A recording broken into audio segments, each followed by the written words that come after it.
the running game, you used all four guys balanced to spread the ball around. As you go forward, are you kind of looking for two guys to emerge, or is it going to be the same system, just run four guys out there and see who's got the hot hand?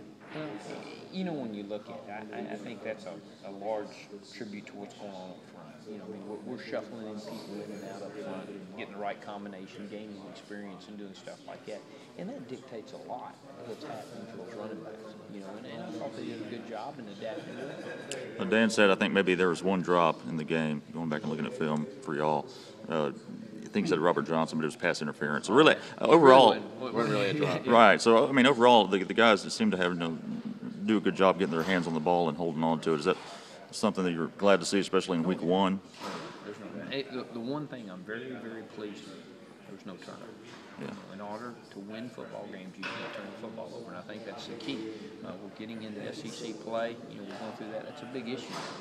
Change of field position and no turnovers are a great way to win football games. And seeing guys like Lewis and Hill, younger guys, making the kind of plays they did, I mean, you know what you got from Clark and those guys, but for Lewis and Hill, that's got to make you feel a little more confident in the group. Does. There's no doubt. And you just got to keep improving. We started at a certain level. Now it's picked up a little bit more, and we're excited about it. Came out fairly healthy, so I'm really excited about it. I think that's going to be kind of something that defines this receiving corps, their ability to hold on to the ball and make those tough catches. Mm-hmm. I think that'll be the issue.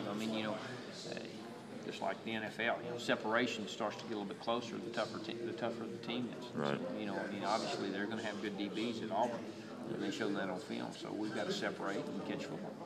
What will you look for from Dak today? Now that he's got a game under his belt that maybe last year you wouldn't expect when he comes out and shows up at practice. I tell you this, just really happy to watch him in the meeting room when he scored his first touchdown. He was really, really stoked and jacked up, and couldn't happen to a better kid. He's waited for 2 years, he told me, Coach, and I got in the end zone. So I'm really proud of him. I said, I hope that isn't your only trip. I hope there's a lot more.